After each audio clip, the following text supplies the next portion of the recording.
Olá, seja bem-vindo. Esse é mais um Nefroclínicas Convida. Eu sou o Dr. José Neto, sou clínico geral e nefrologista e diretor de inovação, ensino e pesquisa da Nefroclínicas. Eu tenho hoje aqui comigo o Dr. Luiz. Dr. Luiz, além de parceiro, nefrologista, conosco lá no time Nefroclínicas, também tem algo que eu defendo muito, que é a grande paixão pela clínica médica. Um cara que, além de fazer nefrologia, entende que a nefrologia é a filha ditosa da clínica médica e faz essa atuação com brilhantismo. Queria primeiramente te agradecer, Luiz, obrigado aí pelo aceite. Já comentei com você da satisfação de tê-lo conosco lá na Nefroclínicas. E eu queria, para a gente começar o nosso bate-papo aqui a respeito da infecção urinária, que você se apresentasse, contasse um pouquinho do seu background até hoje, quando você chegou para trabalhar conosco na Nefroclínicas. Eu que agradeço, Neto, agradeço a você pelo convite, agradeço a Nefroclínicas, né? É um grande time, é uma grande honra trabalhar, né, junto de todos vocês. Né? Eu me formei em 2007, né? Me formei em BH, na Faculdade de Ciências Médicas de Minas Gerais, e depois que eu me formei, eu fiz residência médica em clínica médica no Hospital João de Três. É um hospital muito voltado para trauma, ele não é um hospital pouco clínico, né? E durante a residência me chamou muita atenção a nefrologia, que eu achava que era uma especialidade muito singular, desde a época de faculdade, né? Achava que era uma especialidade diferente, ao mesmo tempo desafiadora, difícil. E aí, o que me chamou a atenção muito na nefrologia é a possibilidade de você trabalhar com várias áreas, né? O paciente crônico, o paciente agudo, você trabalhar em consultório. E foi interessante que, né, durante o estágio de clínica médica, a gente obrigatoriamente passa pelo estágio de nefrologia. Foi meu último estágio. Eu já tinha até feito, né, matrícula na minha residência de nefrologia, que eu fiz residência de nefrologia na Santa Casa. É um lugar fantástico, aprendi muito com o pessoal lá, é um universo enorme de pacientes. E durante a minha residência de nefrologia, né, eu tive um interesse muito especial por transplante. Foi uma área que me chamou muita atenção. E aí eu briguei lá com meus coordenadores, o Dr. Milton, o Dr. Gustavo, que eu queria muito conhecer o Hospital do Rim. Né? Quem não conhece o Hospital do Rim é o maior centro transplantador do mundo. Né? Então, fiquei em São Paulo um tempo. Né? Falei assim, não, é isso que eu quero fazer para mim, isso que eu quero aprender, quero me aprofundar. Tive a oportunidade também de morar um tempo em Barcelona, fiquei numa instituição que trabalhava com nefrologia, muito voltada para transplantes. Espanha é um centro reconhecido somente pela captação de órgãos. Então, Você foi uma ficou no experiência... Clinique? Não, eu fiquei na Fundação Putiver. Não foi no Clinique, não. A maioria dos profissionais vão para lá. E aí eu voltei, né, para cá. E no que eu voltei, né, aquele desafio nosso, entro no mercado de trabalho, né, formando a nefrologia ou faço alguma coisa a mais. Eu gostava tanto de transplante que aí eu fiz mais um ano de residência, né, de transplante no Hospital do Rim. E fiquei lá um ano, foi uma experiência fantástica, né, tanto do ponto de vista pessoal e profissional, mais uma vez. Né? E aí, em São Paulo, foi até um caso interessante, quando eu estava formando lá o professor Medina é um dos ícones a níveis até mundiais, né, da nefrologia. Ele me perguntou, olha, o que você está pensando, o que você vai fazer? Eu falei, professor, eu quero voltar para BH. E só que o professor Medina não tem tempo, né? Você não consegue marcar uma reunião com ele. E aí, um belo dia, ele me parou no corredor, o que você está fazendo agora? Eu falei, nada, então vem cá. Aí me colocou num táxi, e dentro do táxi, ele falou assim, olha, eu conheço um pessoal de BH, né? Se quiser, eu posso te ligar para o pessoal. Eu falei, claro, né? Não tem, né, nada lá em BH. Ligou para o pessoal, ligou para o Dr. Euler, lá do Hospital Ciências Médicas, né? Hospital Universitário de Ciências Médicas. Ele falou assim, olha, ele vai te ligar, você aceita, fica quietinho, né? E daqui a pouco ele vai te oferecer diálise. Então, você, né, espera a sua oportunidade de transplante. E aí, nisso, eu voltei para BH, trabalhei um bom tempo na diálise do Hospital Antigo São José, hoje em dia Hospital Universitário de Ciências Médicas. Né? Fiz grandes amizades lá com a equipe e também com os pacientes. E nesse meio tempo, eu, né, para até complementação de renda mesmo, eu comecei a dar plantão no Hospital Mater Dei. E aí, meu coordenador me convidou para fazer parte da residência de clínica médica. Eu achei que, a princípio, talvez, poxa, eu estou saindo do trilho, né? Só que, igual você disse, né, foi uma experiência fantástica para mim, que hoje eu adoro, até hoje eu estou lá, né, trabalhando com a residência de clínica médica, né, tentando passar um pouco da visão nefrológica para os clínicos. E aí fiquei um tempo no Hospital São José, mexendo com transplante, daí surgiu o convite da Nefroclínicas. Aí, por incompatibilidade de agenda, eu saí lá do hospital, né, Universitário de Ciências Médicas, não tive dúvida no sentido de aceitar o convite, com muito pesar eu saí, gostava muito do pessoal lá, mas hoje em dia estou muito feliz na Nefroclínicas, né, e pretendo, né, junto com a equipe, a gente construir muita coisa grande lá. Show de bola. Luiz, eu trouxe para você, até por esse olhar seu para a clínica médica, um tema extremamente abrangente, né? A infecção urinária é algo que todo mundo mete a mão. O clínico mete a mão, o nefrologista mete a mão, o infecto, o uro, o ginecologista e por aí vai. Mas, assim, o grande objetivo dessa live é desmistificar algumas coisas e, na realidade, colocar os pingos nos is. Então, como é feito para os nossos pacientes, eu queria que você contasse para o pessoal o que é infecção urinária. Porque as pessoas falam assim, não, infecção urinária é ter exame alterado? Como é que é esse negócio? Acho que a primeira coisa, né, quando alguém chega no meu consultório, é justamente conceituar, né? Uma coisa é infecção urinária, outra coisa é bacteriúria sintomática. Infecção urinária é quando a pessoa ela tem dor para urinar, urgência miccional, ou seja, vontade de correr para o banheiro, vontade de ir ao banheiro toda hora, ou dor no pé da barriga, embaixo do umbigo, né? Esses são os sinais clássicos de infecção urinária. Pode ter sangue na urina, pode ter outros sintomas inespecíficos também, mas classicamente isso é infecção urinária. O fato de simplesmente você não sentir nada, faz um exame rotineiro de urina e achar uma bactéria, isso não é infecção urinária. Isso a gente chama de bacteriúria sintomática. E a primeira questão importante a gente deixar claro aqui é que a gente não deve tratar com antibiótico a bacteriúria sintomática. Tá? A gente já sabe, né, que a pessoa que tem bacteriúria sintomática não tem um risco maior de outras complicações, muito pelo contrário. Né? Ela corre um risco grande de tomar antibiótico desnecessariamente, né, alterar aquela flora, não só no caso da mulher vaginal, que é o principal, né, grupo de risco são as mulheres, mas a flora intestinal também, tá, sem um benefício importante. Então, é importante a gente falar aqui, né, da definição da infecção urinária, né, e que o simples fato de achar bactéria no exame de urina não quer dizer, a gente nem deve tratar essa bactéria. Show de bola. Acho que as pessoas que estão aqui nos escutando, se puderem levar essa mensagem para casa, eu já fico bastante satisfeito.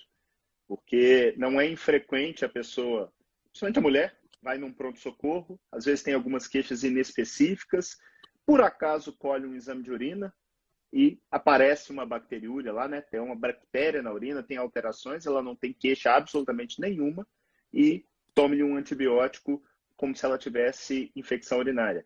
E normalmente aquilo ali tende a resolver sozinho, porque é uma virose, alguma coisa que não tem nada a ver, e ela fica com aquilo na cabeça. Poxa, o que me curou foi esse antibiótico. E você colocou muito bem. São medicamentos e, como qualquer medicamento, tem seu potencial efeito colateral. Queria aproveitar a questão dos sintomas que você falou, você já colocou dos sintomas clássicos, mas de uma certa maneira, nem eu nem você mexemos com pediatria, mas os extremos, eu estou vendo que o Marcelo está aí, ontem eu bati um papo legal pra caramba com o Marcelo, tanto a criança como o idoso, às vezes eles têm sintomas que não são tão característicos. E, por vezes, o diagnóstico, às vezes, ele precisa de uma sensibilidade um pouco maior do profissional. Queria que você me contasse um pouquinho a respeito disso. Você falou muito bem, né? Acho que outra coisa interessante para a gente definir em relação à infecção urinária, né? Quando a gente fala em infecção urinária, a gente está falando de forma geral de infecção do trato urinário, né? Então, se a gente for dividir de forma didática, né? A gente tem o rim, a gente tem o ureter, a gente tem a bexiga, a gente tem a uretra. Tá? Então, cada infecção, cada local desse tem um nome diferente. Se a gente infecta o rim, a gente tem a pielonefrite. Se tem ureter, ureterite. A bexiga é a famosa cistite, né? E tem a uretrite, que é a uretra. Normalmente, quando a gente fala infecção urinária, a gente está se referindo mais à infecção da bexiga. Quando a gente fala esses sintomas que a gente acabou de conversar, realmente são sintomas mais comuns, principalmente nas mulheres, né, que são um grupo de risco maior para esse tipo de infecção. Por quê? Né? Porque a mulher, né, do ponto de vista anatômico, ela tem a distância entre o ânus e o introito vaginal mais curta e a uretra também mais curta. Então, favorece a ascendência das bactérias e né, consequentemente a infecção. Quando a gente fala nos extremos, né, do idoso e da criança, né, são sintomas, como você disse, mais inespecíficos. Então, por exemplo, o idoso, né, ele não vai, muitas vezes, cursar com dor para urinar. É uma prostração, é uma desidratação. Já na criança, é algum, né, problema, retardo de crescimento, é um choro, é alguma coisa mais inespecífica. Tá? Então, nesses grupos extremos, né, a gente tem que ficar mais de olho, né, e ter um grau de suspeição que a gente chama maior. Ao mesmo tempo, por exemplo, no idoso, a gente não deve considerar que qualquer bactéria na urina é infecção, né? Então, deve ser, de certa forma, um diagnóstico de investigação. A gente deve excluir outras causas para aí sim chegar à conclusão que aquela bactéria que está na urina do idoso é que está causando aqueles sintomas. Show. A Adri Cruz está colocando aqui para a gente, Luiz, por que é tão comum, então, já passar antibióticos sem ser infecção urinária? E aí eu quero que você responda isso e eu já vou emendar uma segunda pergunta, que é o seguinte: tem alguma situação que vale a pena tratar pacientes que estão assintomáticos, ou seja, não sentem nada, tem uma bacteriúria, que é bactéria da urina, de forma assintomática, mesmo nessa situação, tem alguma situação que vale a pena? Bom, respondendo a Adriana, eu acho que realmente assim, eu vejo na minha prática clínica, muitas vezes, né, o médico ele não acha um diagnóstico muito palpável, principalmente para dor abdominal, aí você faz um exame de urina, opa, não, essa dor abdominal sua é relacionada à infecção urinária. Então, realmente, existe um excesso de tratamento com antibióticos.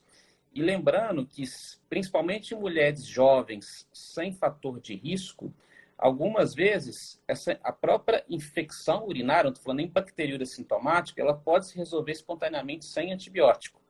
Tá? Então, é uma coisa importante da gente, né, colocar aqui, tá? Porque, assim, e outra coisa importante, Neto, que é bom a gente lembrar é o seguinte: o diagnóstico de infecção urinária ele é clínico, né? Ele não necessariamente você precisa de um exame de urina para fazer o diagnóstico. Existem alguns trabalhos que falam que a mulher que tem dor para urinar ou urgência miccional, né, fora, descartando qualquer processo vaginal, corrimento, né, a sensibilidade, ou seja, a chance disso ser infecção urinária, são as indicações clássicas da gente pedir o exame, ele é até importante para a gente guiar o nosso tratamento, né, baseado nesse exame. A segunda pergunta, desculpa, eu perdi. Que a Ana Carolina acabou de fazer aqui, Ana Carolina Campolina. Quando, na realidade, ela perguntou como, mas eu te perguntei quando tratar a bacteriúria assintomática. Ah, sim. Existem poucas situações que a gente trata a bacteriúria sintomática. O clássico dela é a gestante. Tá? Por quê? Né? A gestante, a incidência de bacteriúria sintomática na gestante é a mesma da mulher não gestante. Só que, né, até por alterações anatômicas da gestação, essas mulheres têm um risco maior de fazer pielonefrite, que é a infecção do rim. Então, na gestante, né, a gente faz por forma rotineira, né, a pesquisa de bactéria sintomática e, se vier presente, né, sim tem indicação de tratamento. Ou se, por exemplo, você tem um paciente que ele vai ser submetido a um procedimento urológico, tá, que vai ter lesão da mucosa, que a gente fala, né, o revestimento da parede, da bexiga, né, esse paciente também ele deve fazer um exame de urina prévio, mesmo assintomático, ele merece receber um tratamento, né, para evitar a proliferação dessa bactéria. E existe um terceiro grupo, né, que acho que é uma discussão que está se aflorando agora, que é o paciente transplantado. E tradicionalmente, o que a gente faz? Né, o paciente ele sai da mesa cirúrgica, a gente tira a sonda dele, coleta um exame de urina, né, e vem essa bacteriúria sintomática, a gente trata. Por que isso? Né? Porque a gente acredita que se esse paciente evolui com infecção urinária, ele tem um risco maior de, por exemplo, ter perda do enxerto e rejeição. E cada vez mais a gente está aprendendo o seguinte: o problema desses pacientes, que normalmente são bactérias, que a gente chama as bactérias multiresistentes, né, que não é qualquer antibiótico que trata. E cada vez mais a gente está aprendendo que talvez esse perfil de paciente a gente deva parar de fazer essa pesquisa de bacteriúria sintomática, porque a gente não tem nenhum grande trabalho que mostre realmente um grande benefício em relação a isso aí. E os últimos consensos que a gente tem se você tem um paciente que está assintomático transplantado, você até pode fazer o exame de urina, mas confirme de novo essa bactéria sintomática. Se for a mesma bactéria, aí sim talvez você trate. Mas classicamente é a gestante, né, e o paciente que vai ser submetido a algum procedimento urológico. Show de bola. Isso que você comentou, um negócio que nós, né, seres humanos, no médico não é diferente, nós temos mania de tratar o que a gente acha, né, aquilo que faz sentido, né, e nem sempre num sistema complexo igual o biológico, aquilo que faz sentido, não, tem bactéria, pode dar problema. Necessariamente é o que acontece. Acho que a pandemia, a gente viu muita coisa acontecer, tem visto acontecer nesse sentido. E eu perdi o nome da pessoa. A Ana Carolina falou assim, como combater? Eu acho que o Luiz já deixou claro, Ana. Você não precisa combater bacteriose sintomática, a não ser nessas duas condições onde ele já citou. Tem uma coisa importante também da gente falar, que é comum, né, no nosso consultório, eu tenho um mau cheiro. Né? Mau cheiro urinário não é infecção urinária. Tá? Muitas vezes o mau cheiro ele pode estar relacionado à própria alimentação. Existem alguns alimentos classicamente, né, aspargos, cebola, alho, eles podem levar mau cheiro urinário, né? E existem mulheres que relatam ao doutor, toda vez que eu tenho mau cheiro urinário, eu tomo antibiótico e melhora. E realmente pode ser por proliferação bacteriana mesmo. Só que muitas vezes essa proliferação bacteriana é porque a urina está concentrada, né? Então o simples fato de aumentar a ingesta de líquido, né, você já consegue melhorar esse mau cheiro e, consequentemente, resolver o problema. Então, não necessariamente, ou quase nunca, né? Quase nunca sim. Mas o mau cheiro urinário, ele pode ser um indício de infecção urinária, mas ele, por si só, ele não quer dizer que a pessoa tem infecção urinária. Não, e acho que você colocou muito bem. Poxa, antibióticos não existiam até cerca de 70 anos atrás. Então, como é que essas infecções urinárias prévias se resolviam? Se resolviam basicamente com o nosso corpo fazendo essa luta aí contra os micro-organismos, normalmente bactérias, e o fato de nós termos não significa que nós temos que usar em toda situação, até porque há um preço a se pagar. E quando eu estou falando preço aqui, não é o preço econômico necessariamente. É um potencial efeito colateral, é um mal-estar, uma diarreia, ou às vezes até alguma coisa mais séria. Sim. Luiz, você comentou a respeito das infecções e você fez a divisão. Então, a gente tem basicamente a infecção baixa, que é a cistite, normalmente, a infecção da bexiga, e a infecção alta. Como é que a gente diferencia uma e outra? E tem diferença de gravidade entre uma e outra? Bom, eu também gosto muito dessa definição, né? Infecção urinária alta e baixa, acho que simplifica muito. Quando a gente tem esses sintomas que a gente acabou de citar, dor para urinar, urgência, sensação de sempre tá faltando pinguinho, né, quando você vai no banheiro, isso a gente, né, classifica como infecção baixa, tradicionalmente a cistite. A pielonefrite, que é a infecção alta, né, que é a infecção dos rins, ela classicamente ela vem associada ou a uma febre ou a uma dor lombar. Tá? Então, a grande definição é essa aí. E a grande diferença das duas, né, realmente é o grau de evolução para, né, por exemplo, uma sepse urinária, que é a infecção da corrente sanguínea. O paciente que tem pielonefrite, né, ele corre um risco maior. A pielonefrite, né, tradicionalmente, ela deve ser tratada em ambiente inicialmente hospitalar, né, esse paciente, sim, a gente deve coletar o exame de urina até para a gente saber qual bactéria que vai crescer, para depois a gente escalonar, ou seja, reduzir nosso antibiótico, dar o antibiótico da forma correta. Antigamente, a gente pegava todos os pacientes com pielonefrite e internava. E cada vez mais, igual você falou bem, Neto, né, a gente tem que saber usar mais racionalmente nossos antibióticos. Né? A gente usava 21, 28 dias de antibiótico, e dependendo do tipo de antibiótico que você usa, né, hoje em dia a gente consegue tratar a pielonefrite com 7 dias de antibiótico e até antibiótico comprimido. Não necessariamente precisa ser o antibiótico venoso. E a importância da pielonefrite, muitas vezes a gente se perguntar por que o paciente teve pielonefrite. Tá? Porque muitas vezes a pielonefrite pode ser secundária a algum outro processo. Por exemplo, um cálculo que impactou na via urinária, dilatou a via urinária, veio a bactéria ali, cresceu. Né? Então, assim, o tratamento não é simplesmente dar antibiótico, é remover aquele cálculo. Ou muitas vezes a pessoa cria um abscesso, né? Que é uma coleção de pus de bactéria no rim. Então, o tratamento é um pouquinho diferente, talvez é um antibiótico um tempo um pouco mais prolongado. Mas realmente, quando a gente faz um diagnóstico de pielonefrite, é um diagnóstico que tem que nos chamar a atenção. E eu chamo a atenção muito para um grupo que eu falo muito lá no hospital, que nos confunde muito é principalmente mulher jovem em torno dos 18 anos, que começa com desconforto para urinar, né? De repente uma dor nas costas, né? Vai postergando, chega no hospital. Né? Aí você chega no hospital porque essa pessoa tem uma reserva, né, importante, né? Muitas vezes elas já chegam com um quadro mais grave que a gente chama de sepse urinária. Tá? Então, é fundamental, né, a gente, né, ter esse aconselhamento médico, a avaliação desses quadros, que a pielonefrite realmente pode ser um quadro que pode evoluir para uma forma muito mais grave. Show de bola. A Graciele Vieira Araújo está falando assim: boa noite, doutores. Tenho infecções urinárias de repetição. Podiam falar um pouco sobre isso? Então, eu acho que a gente podia começar pela definição.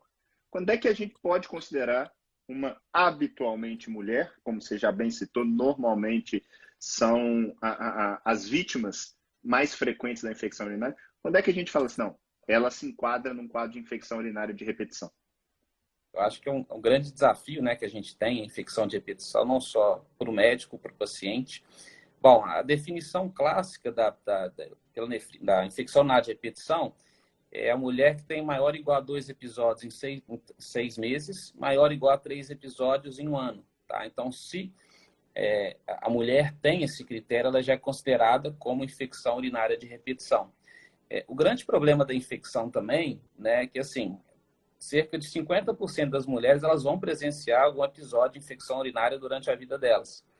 E se a pessoa tem um segundo episódio, que normalmente ele é curto, ou seja, ela tem uma infecção, normalmente nos próximos 3 meses ele pode aparecer um segundo episódio, né, a chance dela ter novos ela vai aumentando. Né? E isso reduz muito, principalmente, a qualidade de vida, né, que é o mais importante, que eu sempre prego para meus pacientes, né, que a gente não deve tratar a doença, os sintomas, a gente deve tratar a pessoa, né, o que está incomodando a pessoa. E é um desafio para a gente, né, da infecção de repetição, e existem algumas estratégias que a gente usa nesse perfil de paciente. E eu costumo falar também que o mais importante do que você simplesmente tratar a infecção de repetição é você buscar a causa dessa infecção de repetição, é tratar a causa e não a consequência. E aí tem algumas estratégias que a gente usa, né, para a gente poder minimizar, né, isso aí dos pacientes. E essas estratégias elas vão desde a história familiar, que existe um caráter, sim, hereditário, né, para essas infecções, que a gente vê as mães desses pacientes que têm, a filha tem uma predisposição maior, uma história, né, tanto familiar como uma história pessoal. A gente sabe que o principal fator de risco para a mulher ter infecção urinária está relacionado à relação sexual, tá? E hábitos de vida, né? Inclusive o que ela come, o que ela faz, a profissão. Então, isso tudo faz parte de uma avaliação de uma mulher que tem infecção de repetição. Show de bola, Luiz. Eu vou aproveitar o gancho de algumas coisas que você já falou. Por exemplo, para muita gente, apesar o mundo mudou, a cistite da lua de mel, que era quando o ato sexual acabava começando depois do casamento, ganhou esse nome muito em função disso. A mulher ia para a lua de mel e voltava com infecção urinária, né? Você tem um aumento, às vezes, de 80 vezes no risco de infecção. Relacionada à infecção, à relação sexual, Luiz, uso de espermicida, a mulher estando menstruada, o que você tem aí que você pode dar de dicas, principalmente para as mulheres ou para os homens que estão assistindo e podem dar de dicas para as parceiras? O que a gente sabe disparado, o principal fator de risco realmente está relacionado ao coito, né, a relação sexual. E qualquer, vamos dizer, corpo estranho, né, ele é prejudicial. Então, a mulher que tem infecção de repetição, ela deve evitar, por exemplo, espermicidas, dispositivos intrauterinos, né, que isso é como se fosse um meio para a bactéria se aderir ali, se proliferar. Então, ela deve optar por outros métodos, né, contraceptivos. E é interessante que a gente, né, tem as medidas, né, que seriam, que a gente ouve, né, que a gente inclusive, né, usa na nossa prática clínica. Por exemplo, beber muito líquido, tá? Talvez dessas medidas comportamentais seria uma das mais interessantes, né? Você aumentar a quantidade de líquido, aumentar a formação de xixi, isso aumenta o fluxo urinário na via, né, o fluxo de líquido na via urinária, né, como se você está lavando aquelas bactérias ali. E aí tem aquelas outras medidas, né, que seria urinar após relação sexual, nunca prender xixi, né? Higienização nunca do ânus para a vagina, né? Que são medidas que é interessante, por mais que a gente pregue, né? E eu acho que sim, que pode ter um benefício, a gente ainda não conseguiu, do ponto de vista médico, literatura médica efetiva, provar que realmente essas medidas elas são eficientes. Tá? Então, acho que de forma bem objetiva, eu acho que é aumentar a ingesta de líquido, principalmente, tá? E a pergunta é, mas quanto que eu devo beber de líquido, né? A minha resposta é sempre não, quanto você deve urinar. Do ponto de vista prático, né, eu gosto de falar o seguinte, olha, você deve urinar, tá, da forma que a sua urina saia clara. Porque se a urina sai clara, é porque o seu organismo ele está podendo julgar esse excesso de líquido fora. Se ele sai escuro, amarelado, é que ele está precisando reter esse xixi. Tá? Então, só para não ficar no muro, né, mais ou menos em torno de 2 litros. E aí, né, para a gente perder 2 litros, a gente tem que lembrar que a gente perde o líquido tanto no xixi, nas fezes, respiração e transpiração. Então, é muito dependente de cada pessoa quanto que ela deva, né, ingerir de líquido. Mas, né, voltando ao início da pergunta, acho que do ponto de vista prático é beber muito líquido, principalmente, cuidado com a higienização sempre. Tá? A gente não tem nenhuma evidência ainda, por exemplo, olha, vou usar roupa muito apertada, roupa de algodão ou não. Isso a gente não tem certeza, a literatura ainda não confirmou para a gente que isso realmente é efetivo. Mas medidas básicas, né, igual eu comentei, acho que são fundamentais.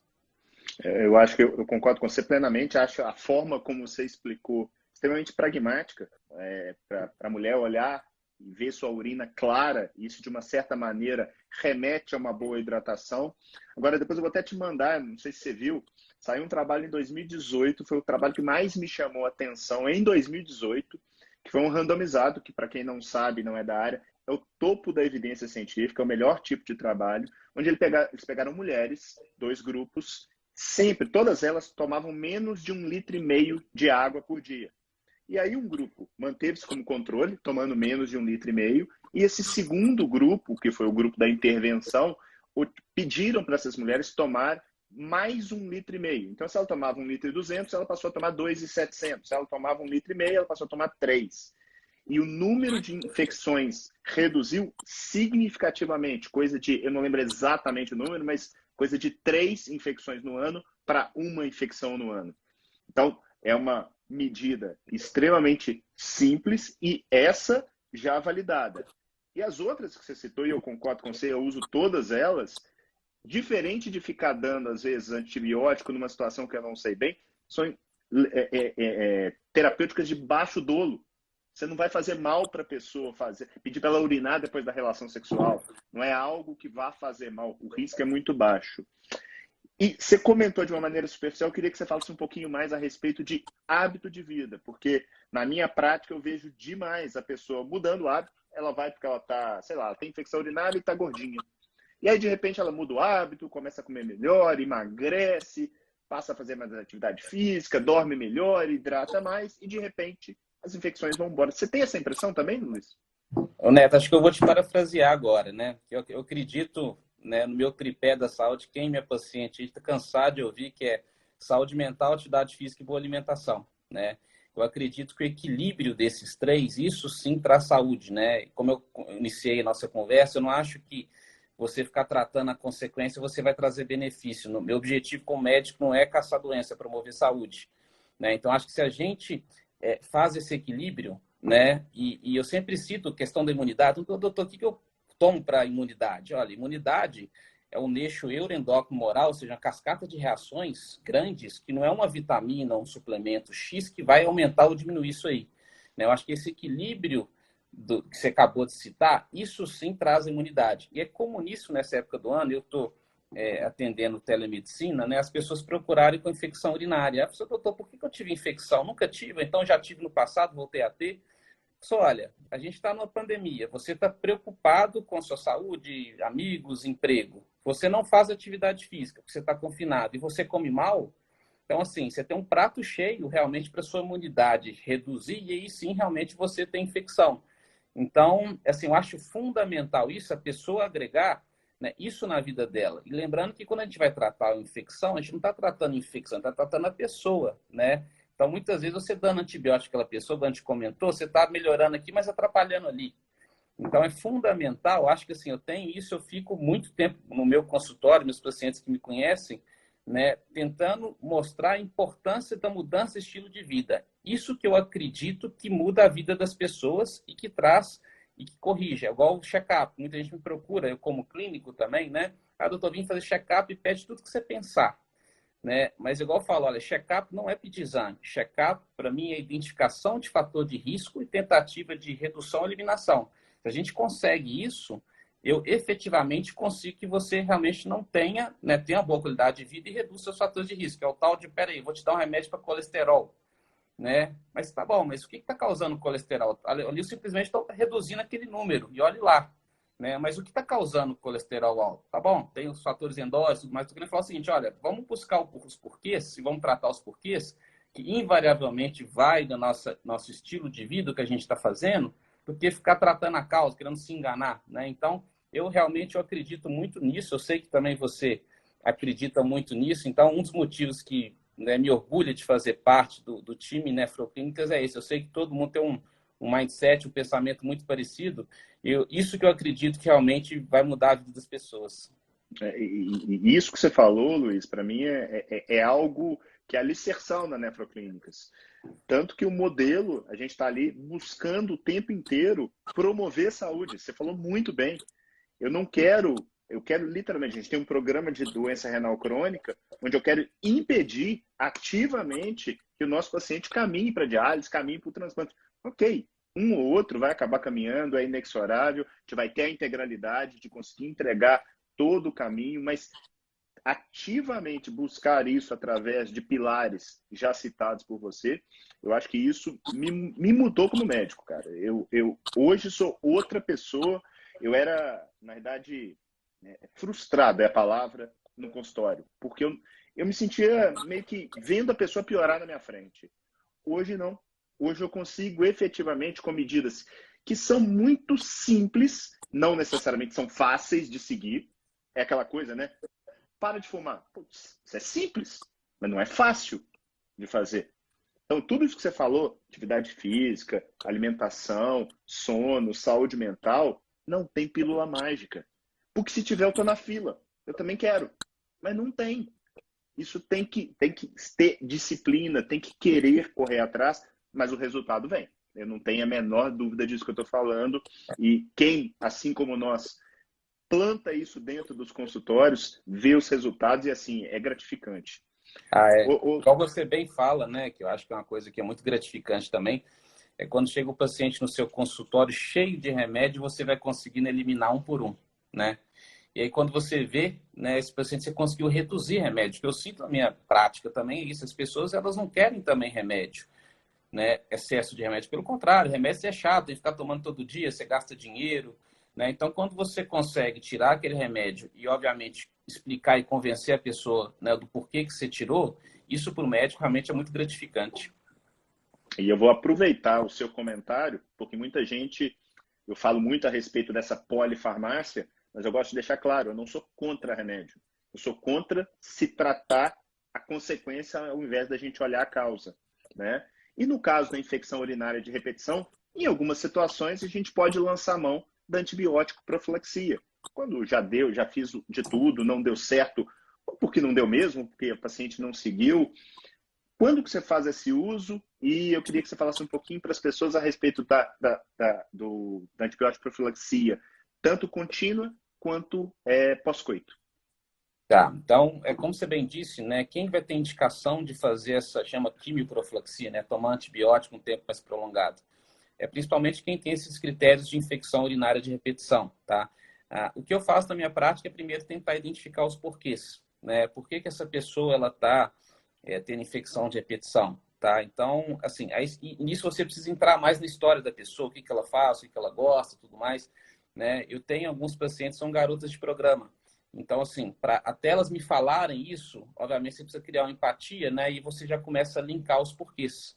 Então, isso, a própria paciente, ele vai contando a história dele, te facilitar, né, para você achar o caminho mais certo. Então, inicialmente, o que eu faço é tentar identificar esses fatores, mudar, né, fazer essa mudança de estilo de vida, né, aumentar a ingesta hídrica, né? Apesar, igual eu falei, a gente não tem tanta evidência, mas eu sugiro todo mundo urinar com relação sexual, higienização adequada, né? Que eu acho que, igual você bem disse, falou perfeitamente, né? Não tem o dolo que isso traz, praticamente é nulo, ou é nulo, né? Então, acho que isso sim vale a pena a gente tentar, né? E mesmo assim, se a pessoa ela não tem, né, mesmo ela continua tendo as infecções, ou ela tem, por exemplo, um fator de risco para ter isso, né? Por exemplo, você fez lá, estudou, fez o estudo de imagem, você viu que ela tem uma concentração de urina aumentada, que retém essa urina, aí sim você faz a quimioprofilaxia, né, que é dar um antibiótico. A gente tem basicamente duas grandes estratégias, né? Que uma é você dar uma dose pequena de antibiótico todos os dias. Então, por exemplo, você pede para a pessoa tomar, né, a famosa macrodantina, né? Que pede todos os dias à noite, ó, toma um comprimido à noite. E para a mulher que é mais, que ela é bem consciente, e a gente fala, ó, doutor, eu só tenho depois da minha relação sexual, né? Uma estratégia interessante é você pedir para a mulher tomar só após relação sexual, né? E é com que a gente vai perguntar, mas qual que é melhor, né? Todos esses trabalhos randomizados que a gente viu, os últimos não tiveram diferença, né, em relação à superioridade de uma estratégia de outra. Se a mulher ela tem né, ela fala, olha, sempre pós-relação sexual, eu particularmente prefiro dar só pós-relação sexual porque você está dando menos remédio, menos antibiótico. Tá? Se a mulher não tem essa relação causal tão forte, aí sim eu faço um período mais estendido de antibiótico. A gente não sabe exatamente qual que é o tempo ideal para fazer esse período. É 3 meses, 6 meses, 1 ano, 12 meses.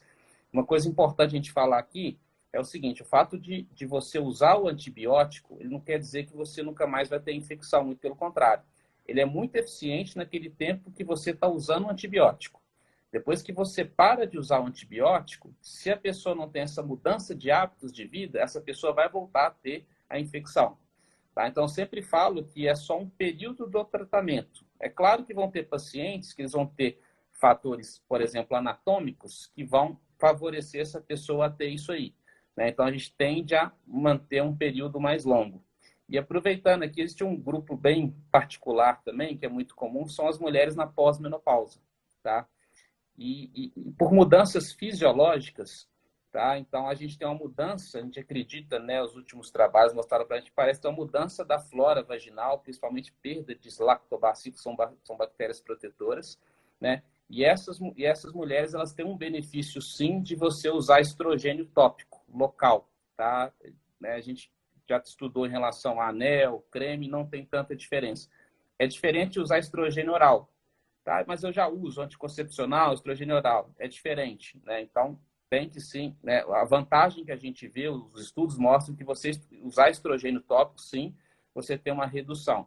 E a gente precisa do pessoal da ginecologia junto com a gente também, né? Justamente para fazer essa avaliação, né? Excluir, fazer o preventivo, excluir outras doenças, né? Que podem estar predispondo a ter aquela infecção. Mas uma medida efetiva também, principalmente para mulher pós-menopausa, é usar estrogênio local. Show de bola, Luiz. Concordo em gênero, número e grau e ainda vou fazer uma analogia que eu uso muito com meus pacientes. Quando eu uso o antibiótico profilaxia, vou dar, ó, você vai tomar aqui durante 6 meses, isso aqui vai diminuir bastante o número de infecções, mas aí mais ou menos é igual aquela pessoa que vai para o sol e se queima. Ela sai do sol, ela vai melhorar. Se ela voltar para o sol sem proteção, ela vai queimar de novo. Então, é a mesma coisa. Se não houver mudança, a probabilidade de novas infecções, novo desconforto é enorme. Então, acho que concordo com você plenamente. Para a gente fechar esse bloco dessa parte de infecção urinária de repetição, existem algumas estratégias, vou colocar aí como questionáveis, como uso de cranberry, probiótico, demanose. Você usa alguma coisa? Qual que é a visão a respeito do tema? Bom, acho que o mais o pessoal em laboratório, ele tem uma ação bactericida, ele reduz a proliferação de bactérias, né? Por N motivos, ele reduz muitas vezes a adesão da bactéria à parede da bexiga.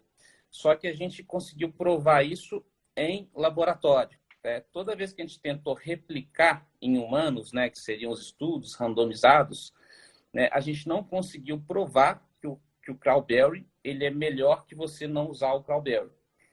Ele tem um dolo também baixo, né? Apesar que é uma substância muito doce, né? Ele tem muito carboidrato, então se você for né, paciente do Neto não use. E, né, assim, e muitas vezes ele tem o que é interessante que os trabalhos mostraram assim, as pessoas não conseguem usar durante muito tempo. E também a gente não sabe exatamente qual que é a melhor dose, né? Se é suco, se é pastilha e qual dose a gente deve usar.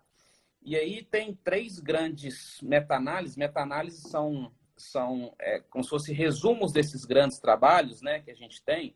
E a última até de 2012, que ela, né, reforçou essa ideia que, ó, até então, se você usar o Crawberry, você não tem benefício. Tá? Então, o que eu faço? Se a mulher quiser usar, né, eu comecei a usar e tive um benefício interessante, né? Porque, assim, do ponto de vista de lógica, né, realmente ele já mostrou em estudos de laboratório, ele diminui o pH urinário, ele dificulta a proliferação de bactérias, mas a gente tem que pensar também, né, que realmente, assim, a carga de carboidrato dele é muito alta e algumas pessoas têm também certa intolerância. Então, não me oponho. Em relação a probiótico, eu acho que o raciocínio é o mesmo, né? Porque, assim, o que Deixa a eu gente só te aprendeu cortar, somente... só para completar essa questão do cranberry, Luiz. Eu acho que tem também a questão do custo. Eu vejo muita gente reclamando do custo, que não é uma coisa barata, né? Então, é diferente de falar assim, vai lá com a laranja. Então, tem Sim, mais isso. sim. Desculpa te cortar, mas só para a gente não perder o fio da meada. Em relação aos probióticos, né, acho que a lógica ela veio muito que a gente aprendeu com as mulheres na pós-menopausa. Que a gente aprendeu que na pós-menopausa você tinha uma mudança da flora vaginal e quando você usava estrogênio tópico, você recuperava esses lactobacilos, né, são bactérias que produzem a substância peróxido de hidrogênio, que você mata as outras bactérias ali. Né? E aí pensou, opa, peraí, né? Então se eu preciso de lactobacilo lá, então eu vou tomar o probiótico. Né? Só que a gente conseguiu ver algum benefício de novo, né, dentro do laboratório. Quando a gente for replicar nas pessoas, né, fazer estudos, a gente não conseguiu ver isso na nossa prática. Ou seja, você usar probiótico não reduz a sua incidência de infecção urinária. E aí surgiu outra dúvida na literatura. Não, peraí, mas a gente não consegue o probiótico porque o probiótico não está chegando na flora vaginal. Aí começamos a usar o probiótico tópico, né? Não, vamos levar então o probiótico lá, o lactobacilo lá. E até então também não conseguimos reproduzir essa eficiência do probiótico, né, nas pessoas. Então, até então, a gente não tem nenhuma evidência robusta que você usar probiótico, você reduz a incidência de infecção urinária. E aí tem outras, né, alternativas, que é o demanose, alguns antibactericidas, que também a gente não conseguiu demonstrar o benefício. Então, nós estamos atrás dessa, né, também nós, médicos, né, dessas estratégias efetivas, mas o que a gente tem de evidência hoje em dia é realmente essa quimiprofilaxia, você usa antibiótico, né, todos os dias após relação sexual, aumento da ingesta de líquido, né, essas medidas, né, apesar que a gente não consegue confirmar que são efetivas, e na mulher pós-menopausa, o estrogênio local. Show de bola. E eu acho que você comentou um negócio que eu concordo com você plenamente. Se chega uma mulher para mim que me fala, olha, eu tinha, comecei a usar, melhorei, eu não vou mexer. Mas o que normalmente tem é o contrário. É aquela mulher que chega, ela está acima do peso, sedentária, não dorme bem, está estressada e ela quer tomar a pílula mágica. Ela quer tomar achando que aquilo ali vai resolver todos os problemas dela, no caso aí da infecção urinária. Então, o caso 2, na minha prática, acaba sendo mais frequente do que o caso 1. Mas eu concordo plenamente com você, porque como o dolo é muito baixo e eu estou vendo o resultado na minha cara, poxa, não sou eu que vou mexer naquilo ali. Afinal de contas, o que vale não é o mapa, né? O que vale é o território. Sim, com certeza. Tem que respeitar o paciente, né? A gente tem que olhar o Show de bola. paciente, isso é o fundamental. A Michelle estava aqui, eu não sei se ela continuou com a gente, a doutora Michelle Ostalácio, até já participou em live aqui comigo. Michelle fez uma colocação aqui, eu não perguntei na hora, porque eu queria vir para esse lado primeiro. Mas ela perguntou de infecção urinária em homem, que é menos frequente, e aí a gente tem principalmente o espectro da prostatite. Queria que você falasse um pouquinho a respeito disso.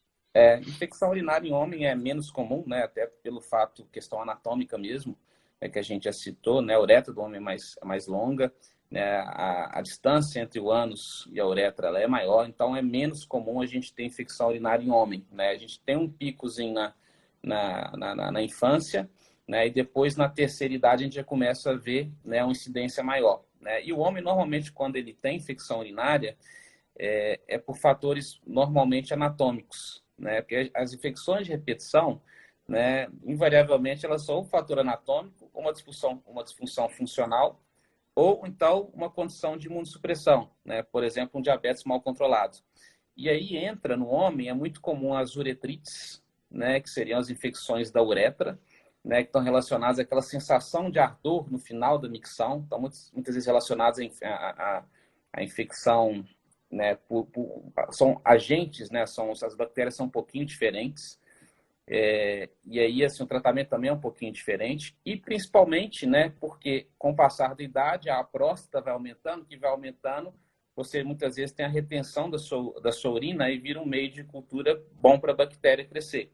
E aí que a gente tem as famosas prostatites, né, que o tratamento é um pouquinho diferente. Então, o homem também tem infecção urinária, né? Quando tem muitas vezes infecção de repetição, a gente tem que pensar nas prostatites crônicas, tá? E homem, né, a gente considera como uma infecção complicada. Quando a gente fala complicada, é que a gente deve investigar outras causas, não simplesmente considerar que foi um acaso aquilo lá, tá? Então, mas homem sim também tem infecção urinária.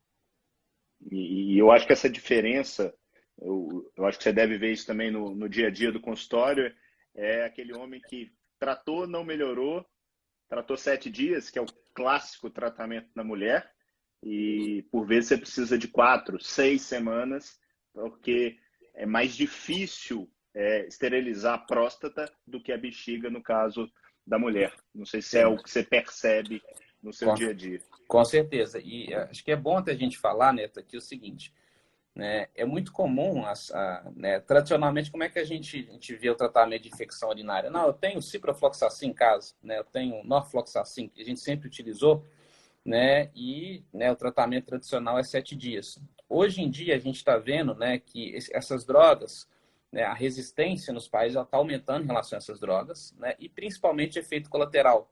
Não é incomum a gente ver, né, processos até ortopédicos, né? Ruptura de tendão, né? Ele pode dar arritmia, que a gente fala, aumentar o intervalo QT, né? Ele tem uma resistência grande a outras bactérias. Então, hoje em dia, o tratamento padrão, né, já deixou de ser com essas drogas tradicionais justamente por essa resistência. E cada vez mais a gente vê que o tempo de tratamento a gente consegue encurtar, né? Dependendo do antibiótico, da bactéria, né, um período de gravidade, né? Principalmente a gente vê muito no transplantado isso aí, né? Mas não. Então, assim, se a gente tem um exame bem feito, né? Um exame, né, muitas vezes, um exame guiado, a gente sabe a bactéria, né? Se você tratar um tempo curto e você conseguir monitorizar esse paciente, você consegue resolver o problema dele com antibiótico em baixa dose em um tempo curto. Show de bola. Luizão, estamos indo para o final. Acho que foi sensacional, bicho. Acho que a gente conseguiu cobrir boa parte do tema aí do ponto de vista do paciente. Demos uma sobrevoada sobre o tema bem legal. Conseguimos responder as principais perguntas. Colocar, talvez, reiterar essa nossa desejo de tratar causa e não ficar só tratando consequência, de que não adianta ficar tratando rim e bexiga e esquecer que atrás dali tem uma pessoa e que essa pessoa tem hábitos, tem vontades, tem desejos e que a gente tem que levar isso sim em conta. Ser médico não é prescrever remédio e pedir exame, é muito, mas muito além disso. E a gente tenta levar essa cultura cada vez mais para dentro da Nefroclínicas e você é um cara que ajuda demais. Então, eu queria te agradecer. Muito obrigado pela ajuda. Foi sensacional e queria te dar aí uns minutinhos para suas últimas palavras, despedir da galera, deixar seu recado. Ô, Neto, eu que agradeço, né? Acho que o projeto Nefroclínicas é um projeto, eu vou repetir, quem não conhece, vale a pena conhecer, né? Tem o site da Nefroclínicas, nefroclínicas.com.br, dá uma passada lá, que é um projeto, ele não visa só tratar a doença, né? Igual a gente conversou, tratar o paciente, né? E tem excelentes profissionais lá, a equipe é multiprofissional, então nós temos lá pessoal da enfermagem, psicologia, nutrição, então assim, pessoal de altíssimo nível, né? O nosso objetivo lá é muito maior do que tratar a doença, é resolver o problema da pessoa, né? Acolher a pessoa, né? Né? Enfim, ser um parceiro dela, né? Um consultor, eu brinco, um coaching da saúde dela, né? Que a gente tem que visar a pessoa e não a doença. Eu acho isso fundamental. Em relação ao nosso tema, é um tema fundamental, importantíssimo, né? Acho que tem que ter uma aproximação do médico. Hoje em dia já é permitido, né, o autodiagnóstico, o autotratamento, né, desde que você tenha um paciente muito perto de você, um paciente muito consciente, tá? Então, assim, muita gente pergunta, doutor, mas eu já sei que eu tenho e tudo mais. Então, assim, a gente consegue, sim, fazer isso desde que a gente tenha um laço firme com o paciente. Então, mais uma vez, queria te agradecer, né? Foi um grande prazer estar aqui, né? Bater um papo com você. Você é um cara que sempre agrega muito nas suas lives, não só na nefrologia, na medicina baseada em evidência, que eu gosto muito, aprendo muito com você. E mais uma vez, muito obrigado. Show de bola, Luiz. Eu vou fechar essa live com aquela frase que a gente tem na entrada da Nefroclínicas, que é: conheça todas as teorias, domine todas as técnicas, mas na frente de uma alma humana seja apenas outra alma humana. Cuidar de gente é muito, mas muito mais do que ficar olhando um resultado de exame. Acho que você reflete muito bem esse pensamento. Obrigado, Luiz, pelo seu tempo. Obrigado a vocês que nos acompanharam e até agora. Ficar alguma dúvida, deixa aqui embaixo para a gente, deixa dicas de temas que vocês querem escutar. O nosso canal do YouTube da Nefroclínicas também já tem várias lives antigas de muita gente bacana, já falando sobre vários assuntos, sempre tentando desmistificar para a população tudo aquilo que remete à saúde renal. Luiz, fica com Deus. Turma, grande abraço para vocês. Até a Obrigado. próxima. Valeu. Do Tchau, Galo tchau. agora.